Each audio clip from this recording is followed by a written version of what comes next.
Réglementation spécifique des ERP.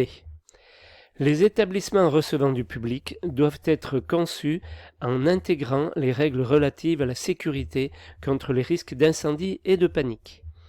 Les textes régissant ce domaine constituent un ensemble contraignant de précautions minimales que les maîtres d'œuvre doivent connaître, bien que l'intervention des contrôleurs techniques soit quasi systématique sur ce type d'opération.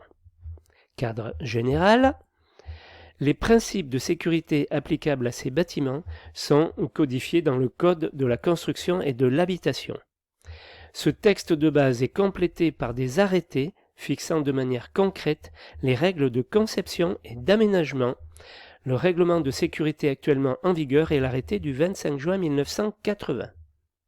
Alors, mesures de sécurité incendie.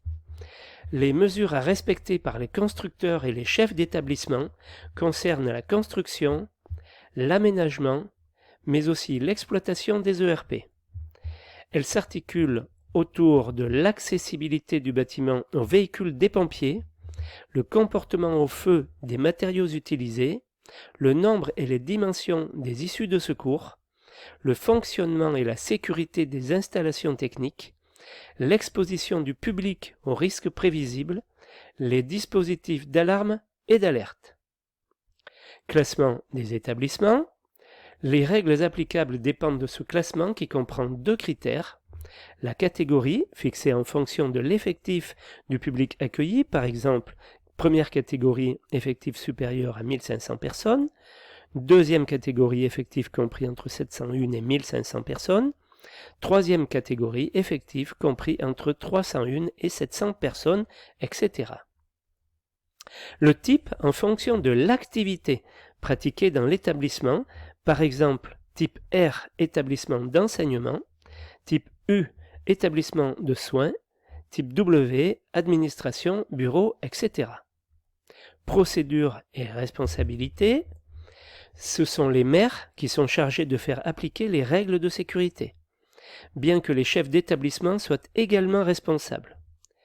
En cas de manquement du maire, le préfet peut prendre toutes les mesures nécessaires après mise en demeure restée sans effet.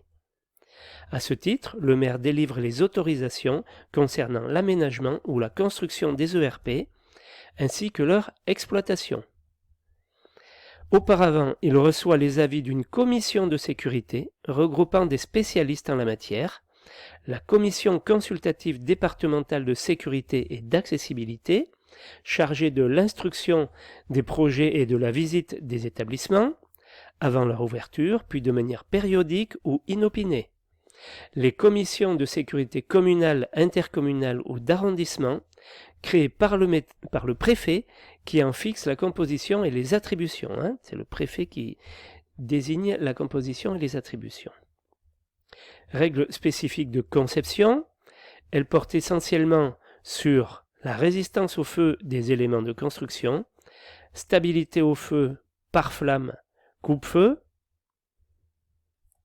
la réaction au feu des matériaux, classés de M0 incombustible à M4 facilement inflammable pour ce qui est de la dénomination française, mais on va de plus en plus vers la dénomination européenne, le nombre et les dimensions des issues de secours, le désenfumage des bâtiments, l'éclairage de sécurité des locaux, les moyens de secours, moyens d'extinction, système de sécurité incendie, les SSI, système d'alerte, personnel de sécurité.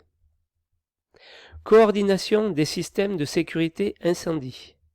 Depuis 1993, l'article MS53 du règlement de sécurité prend en compte une série de normes, de la norme S61932 qui prévoit une mission de coordination des systèmes de sécurité incendie.